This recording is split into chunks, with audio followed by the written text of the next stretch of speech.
রাখি, কারণ ট্যাংরার 3 খুনে এবার কি তৃতীয় ব্যক্তি? বাড়ির 3 তলায় রক্তমাখা জামা কাপড়, সেই জামা কাপড় কার? উদ্ধার হওয়া রক্তমাখা জামা কাপড় কার?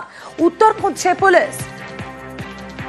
সরাসরি চলে যাই, আমাদের প্রতিনিধি অমিত সরকার রয়েছেন সঙ্গে। অমিত, এই যে রক্তমাখা জামা কাপড় সেটা কার? কোনো পুরুষের না মহিলার, এটা এখনো পর্যন্ত জানা গিয়েছে? তৃতীয় ব্যক্তির অবস্থান সম্পর্কে পুলিশের কি মতামত?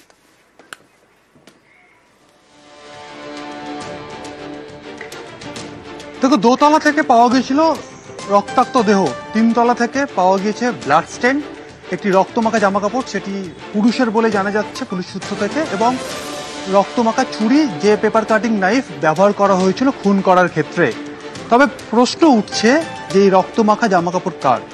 এই রক্তমাখা জামা কাপড় কি প্রণয়ের? এই রক্তমাখা জামা কাপড় কি প্রসূনের, নাকি অন্য কোনো ব্যক্তি, অর্থাৎ এই খুনের নেপথ্যে কোনো তৃতীয় ব্যক্তির অবস্থান রয়েছে? তদন্ত করা হচ্ছে। আমি আমার ক্যামেরা পার্সনকে একবার বাড়ির চিত্র দেখাতে বলবো, কাঞ্চনকে বলবো যে দোতলার এই দুটো ঘর, এই দুটো ঘরে পরপর দুটো দেহ পড়েছিল, এবং একদম 3 তলার যে ডাইনিং স্পেস রয়েছে এবং একটা সংলগ্ন বাথরুম রয়েছে, বাথরুমের কাছেই পড়েছিল হচ্ছে রক্তমাখা জামা কাপড়। এই রক্তমাখা জামা কাপড় কি এটি প্রসূনের, নাকি প্রণয়ের, নাকি অন্য কোনো তৃতীয় ব্যক্তির, সেটার তথ্য জানার চেষ্টা করছে। এবং ইতিমধ্যেই সেই রক্তমাখা জামা কাপড় ফরেন্সিক ল্যাবে পাঠানো হয়েছে ফরেন্সিকের জন্য। এবং তোমায় জানিয়ে রাখবো যে ঘটনার দিন, যেদিন দেহ উদ্ধার হয়, সেদিন ডিএনএ এক্সপার্ট যারা রয়েছেন তারাও এখানে এসেছিলেন, তারা বিভিন্ন নমুনা সংগ্রহ করেছেন। রক্তমাখা যে জামা কাপড় পাওয়া গিয়েছে সেটিও এক্সামিন করতে পাঠানো হয়েছে, বা তদন্তের ক্ষেত্রে এক্সামিন করা হবে। এবং এছাড়া 2 ভাই। বেশ, তুমি আমাদের সঙ্গে থাকো অমিত, এবং এই মুহূর্তে দাঁড়িয়ে আরো একটি বক্তব্য আমাদের দর্শকদের শোনাবো। খুনে কি বাইরের কেউ জড়িত? যে প্রশ্নটা খুব স্বাভাবিকভাবেই উঠছে, যে তাহলে কি তৃতীয় কোনো ব্যক্তি? গতকাল এমন প্রশ্ন তুলেছেন নিহত রমিদের মা। আবার অভিযোগের ভিত্তিতেই তো একটা মামলা হয়েছে, আপনি এখন কি চান, মানে মা হিসেবে কি চান? যে সত্যিটা সবাই চায় যে দোষীকে, যে দোষীকে শাস্তি পাকে, এটাই চাই না। আজকে ময়নাতদন্তের রিপোর্টে প্রাথমিকভাবে এসেছেও যে খুন করা হয়েছে মনে করা হচ্ছে, এটা কি বাইরের লোক না থাকলে এটা কি করে? অন্ধকার করে করেছে। হাসপাতালে যারা ভর্তি রয়েছে তার মধ্যে একজন দাবি করছেন যে তারাও সুসাইড করেছে, আমরাও সুসাইড অ্যাটেম্প করতে গেছিলাম। তো কেন মনে হচ্ছে যে এই ধরনের ঘটনা? গোটা পরিবার, ওরা প্রচন্ড ভীতি টাইপের, ওরা সাবধানে ভীতি করতে। কিছু জানি না। আপনার কি মনে হয় বলুন তো? আমার কিছু মনে হচ্ছে না, বলে তো আমি পাগল হয়ে গেছি। ওরকম সুন্দর ফ্যামিলি, ওরকম আমাদের এত কেয়ার করে, আমাদের এত ভালোবাসা,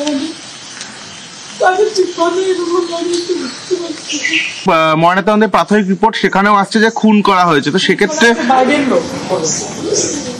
বাইরের লোক, মানে এটা কার প্রতি কোনো সন্দেহ আছে যে এরকম আনাগোনা?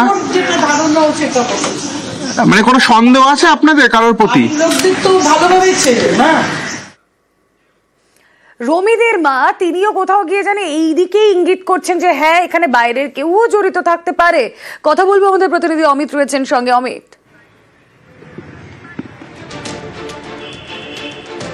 এবং দেখো, তিনি যেমন একটা সন্দেহ প্রকাশ করছেন, একদিকে পুলিশকে আর একটা কারণে যেটি ভাবাচ্ছে যে শরীরে যে কাট ইঞ্জুরি মার্কগুলো পাওয়া গিয়েছে, সেক্ষেত্রে প্রণয় বা প্রসূন কেউ কিন্তু পেশাদারি খুনি নন, বা তারা এর আগে এই ধরনের কোনো অপরাধ করেননি। তাহলে এই অপরাধ করার সময় কে অপরাধ করলেন? প্রণয় নিজে করলেন, না প্রসূন করলেন? এখানে এখনো পর্যন্ত ধোঁয়াশা রয়েছে, নাকি তাদের উপস্থিতিতে তারা বাইরের কাউকে পেশাদার খুনিকে এখানে ব্যবহার করলেন? কারণ যে কাটমার্কগুলো পাওয়া গিয়েছে শরীরে, সেটি একদম ডিপ কাটমার্ক, এবং দুটো হাতের কবজিতে সেগুলো কাটা হয়েছে, এবং গলায়, রমির গলার ক্ষেত্রে সেটি বাঁ দিক থেকে ডান দিকে সেই কাটমার্কটা রয়েছে। এই কাটমার্কগুলো কিন্তু যথেষ্ট ভাবাচ্ছে তদন্তকারী আধিকারিকদের। এবং গতকাল যে ময়নাতদন্তের যে ওপিনিয়ন আসছে, বা যে ওপিনিয়ন পুলিশ পেয়েছে, সেই ওপিনিয়ন এবং ঘটনাস্থলের যে পারিপার্শ্বিক যে তথ্য প্রমাণ এখন পর্যন্ত পাওয়া যাচ্ছে, সেখানেও খুনের ধরন বা খুন করা নিয়ে কারা খুনি বা আততায়ী, সেটা নিয়েও কিন্তু যথেষ্ট ধোঁয়াশা এখনো রয়ে গিয়েছে। বয়ানে হয়তো প্রসূন দাবি করছেন যে তিনি বৌদি এবং তার স্ত্রীর ছুরি দিয়ে নাইফ ব্যবহার করে শিরা কেটে দিয়েছেন, তাহলে প্রণয় কি করছিলেন? প্রণয় কি সেখানে সামনে ছিলেন? প্রণয় কি তাহলে কোথাও গিয়ে কি যখন ছুরি দিয়ে হাত কাটা হচ্ছে তিনি কি দুজনকে চেপে ধরেছিলেন যাতে কোনো প্রতিরোধ না তৈরি হয়? এই বিষয়গুলো কিন্তু বারবার একটা তদন্তের ক্ষেত্রে তদন্তকারী আধিকারিকদের ভাবাচ্ছে এই বিষয়গুলো। এই জায়গা থেকে তৃতীয় বাড়ির সব সিসি ক্যামেরা এক্ষেত্রে ভীষণভাবে গুরুত্বপূর্ণ ভূমিকা পালন করে, কিন্তু দেখা যাচ্ছে যে বাড়ির সব সিসি ক্যামেরার কানেকশন প্লাগ খোলা ছিল। এই যে রক্তমাখা জামাকাপড় কার, সেটা আরো স্পষ্ট হয়ে যেত যদি সিসি ক্যামেরায় আনপ্লাগ না থাকতো। ট্যাংরায় তদন্তে নেমে এমনটাই জানতে পেরেছে পুলিশ যে সিসি ক্যামেরায় আনপ্লাগ করা ছিল, কানেকশন আনপ্লাগ করা ছিল, এবং সিসি ক্যামেরায় ছবি ওঠা ঠেকাতেই কি প্লাগ খোলা হয়, এমন প্রশ্ন কিন্তু ঘুরপাক খাচ্ছে, যার উত্তর দিতে পারবেন রৌনক আমাদের। রৌনক, দেখো একেবারে ক্লোজ সার্কিট ক্যামেরার ফুটেজ কিন্তু এই তদন্তের ক্ষেত্রে একটা গুরুত্বপূর্ণ এভিডেন্স। সেক্ষেত্রে জানা যাচ্ছে এই ঘটনার আগেই কিন্তু এই ক্লোজ সার্কিট ক্যামেরার যে কোটি ফুটেজ যে হার্ড ড্রাইভে স্টোরেজ হয়, সেই হার্ড ড্রাইভের প্লাগই কিন্তু আনপ্লাগ অবস্থায় দেখেছে পুলিশ, এবং পুলিশের তরফ থেকে এই ক্লোজ সার্কিট ক্যামেরার ফুটেজ সংগ্রহ করার চেষ্টা এখনো চালানো হচ্ছে। বাড়ির বাইরে এবং ভেতরে মিলিয়ে মোট 18টি ক্লোজ সার্কিট ক্যামেরা রয়েছে, এবং ভেতরে যে সিঁড়ির করিডোর রয়েছে সেই সিঁড়ির করিডোরগুলোতেও কিন্তু সিসিটিভি রয়েছে। সেক্ষেত্রে যেটা প্রথম থেকে আমাদের প্রশ্ন ছিল যে এটা কি আদতে পুরোপুরি পরিকল্পিত একটা ঘটনা? যদি পরিকল্পিতই হয় তাহলে কিন্তু তারা হয়তো জানতো যে এই ক্লোজ সার্কিট ক্যামেরার ফুটেজ একটা গুরুত্বপূর্ণ এভিডেন্স হতে পারে, বা এইটা দিয়েই সহজেই চিহ্নিত করা যেতে পারে যে খুনি কে, বা এই ঘটনার পরিকল্পনা কে করেছিল বা কখন ঘটেছিল। সেই কারণেই কি ঘটনা ঘটার আগে ক্লোজ সার্কিট ক্যামেরার ফুটেজ যেখানে স্টোর হয় সে হার্ড ড্রাইভের প্লাগ আনপ্লাগ করে দেওয়া হয়। পুলিশ যখন আসে, এখনো পর্যন্ত পুলিশ কিন্তু এই বাড়ির যে কটি সিসিটিভি রয়েছে তার কোনো ফুটেজ সংগ্রহ করতে পারেনি। অন্য পন্থা তারা অবলম্বন করার চেষ্টা করছে কোনোভাবে যদি এই ফুটেজগুলি পাওয়া যায়। সেক্ষেত্রে পুরো ঘটনাটাই কি পরিকল্পিত? সেই কারণেই কি সিসিটিভির যে প্লাগ সেই প্লাগ আগে থেকে খুঁড়ে দেওয়া হলো, কারণ তারা জানতেন যে সিসিটিভির যে এভিডেন্স সেটা একটা গুরুত্বপূর্ণ এভিডেন্স, তাতে সহজেই শনাক্ত করা যেতে পারে। এই নিয়ে কিন্তু একটা প্রশ্ন এখনো রয়েছে এবং সেটা খতিয়ে দেখছেন তদন্তকারী আধিকারিকরা। বেশ,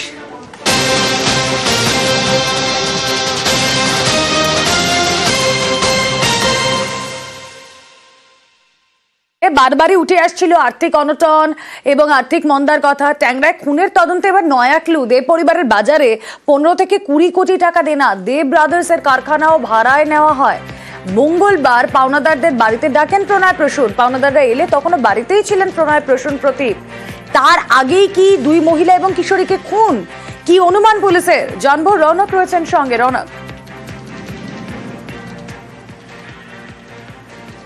দেখো একেবারে এই দে পরিবারের একটা আর্থিক অনটনের কথা কিন্তু প্রথম দিন থেকে উঠে এসেছিল, এবং এই দুজনকে জিজ্ঞাসাবাদ করে প্রাথমিকভাবে তাদের কাছেও পুলিশ জানতে পেরেছিল সেক্ষেত্রে প্রায় 15 থেকে 20 কোটি টাকা ঋণ রয়েছে তাদের। 6টি ব্যাংক এবং বেশ কিছু প্রাইভেট যে এজেন্সি সেখান থেকে তারা ঋণ নিয়েছিলেন। যে বিষয়টি দেখা যাচ্ছে যেদিন ঘটনা প্রকাশ্যে আছে সেদিন কিছুক্ষণের মধ্যেই কিন্তু ঠিক এই বাড়ির সামনেই বেশ কিছু পাওনাদাররা এসে হাজির হয়েছিলেন, এবং তাদের মধ্যে কাউকে শুনতেও দেখা গেছিল তার আগের দিনও তারা এসেছিলেন। অর্থাৎ যে মঙ্গলবার দিন যখন এই ঘটনা ঘটছে এমনটাই পুলিশের প্রাথমিক অনুমান, সেই সময় কিন্তু বেশ কিছু পাওনাদার বাড়িতে এসেছিলেন, এবং জানা যাচ্ছে পুলিশ সূত্রে তখন কিন্তু এই প্রণয় এবং প্রসূন দে তারা দুজনেই এই বাড়ির ভেতরেও ছিলেন, এবং পুলিশের প্রাথমিক অনুমান তার আগেই হয়তো এই তিনজনকে খুন করা হয়েছে। সেই বিষয়টি খতিয়ে দেখা হচ্ছে, কিন্তু এর পেছনে খুনের কারণ কি অর্থাৎ মোটিভ কি সেটা এখনো কিন্তু পুরোপুরিভাবে স্পষ্ট করার জন্য দেখা হচ্ছে যে এই আর্থিক অনটনই কি খুনের যে মোটিভ। কারণ যে বিষয়টি দেখা যাচ্ছে প্রায় 15 থেকে 20 কোটি টাকা বাজারের ঋণ একাধিক জনের কাছ থেকে তারা পাওনা নিয়ে রেখেছে, এবং শুধু তাই নয় 2023-এর পর থেকে যারা সাপ্লাইয়ার ছিলেন তাদের যে কটি চেক তারা দিয়েছিলেন বেশিরভাগ চেকই কিন্তু বাউন্স করেছে। সেই আর্থিক চাপেই কি এরকম একটা বড় সিদ্ধান্ত তারা নিল, এই বিষয়টিও কিন্তু খতিয়ে দেখা হচ্ছে। সুস্থতার অপেক্ষা, যখনই এই প্রণয় দে এবং প্রসূন দে সুস্থ হবে তারপরই কিন্তু একেবারে পুলিশের তদন্তকারী অফিসাররা তাকে জিজ্ঞাসাবাদ করবে। বেশ, আমাদের নজর থাক।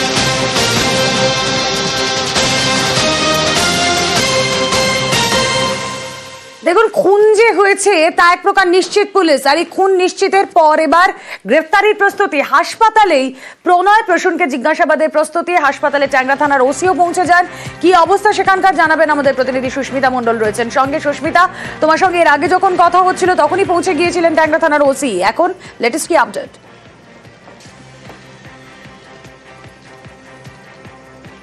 দেখো, তদন্তকারী আধিকারিক যারা রয়েছেন তারা ইতিমধ্যেই পৌঁছে গিয়েছেন হাসপাতালে এবং ইতিমধ্যেই হাসপাতাল কর্তৃপক্ষের সঙ্গে তারা মূলত এটা বোঝার চেষ্টা করছেন যে প্রণয় এবং প্রসূনের যে শারীরিক অবস্থা, সেই শারীরিক অবস্থা কোন পর্যায়ে রয়েছে।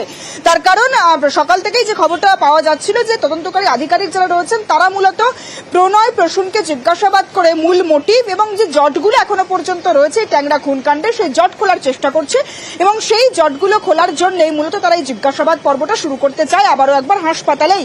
এবং হাসপাতাল সূত্রে যেমনটা জানা যাচ্ছে, প্রসূনের শারীরিক অবস্থা এই মুহূর্তে স্থিতিশীল এবং তিনি সুস্থতার পথে। অন্যদিকে প্রণয় দে, তার যেহেতু গতকাল মেজর দুটো অস্ত্রোপচার হয়েছে, ফলত তার বেশ কয়েকটি অ্যান্টিবায়োটিক চলছে এবং তিনি ঘুমে আচ্ছন্ন কিছুটা, ফলত তাকে আজকের দিনটা অন্তত রেস্ট দেওয়া বা বিশ্রামে রাখার প্রয়োজন রয়েছে। প্রসূন থেকেই মূলত প্রাথমিকভাবে জিজ্ঞাসাবাদ করতে চায় এই মুহূর্তে তদন্তকারী আধিকারিকেরা। এই মুহূর্তে ইতিমধ্যে তদন্ত শুরু করেছে যারা পুলিশ আধিকারিক রয়েছেন, তারা ইতিমধ্যেই তদন্ত শুরু করতে হাসপাতালে পৌঁছে গিয়েছেন এবং তারা মূলত জিজ্ঞাসাবাদ করে এই ট্যাংরা খুনকাণ্ডের মূল মোটিভ, কিভাবে কি ঘটনা ঘটিয়েছিল সেই গোটা বিষয়টি স্পষ্ট হতে চায়। রুমেশ।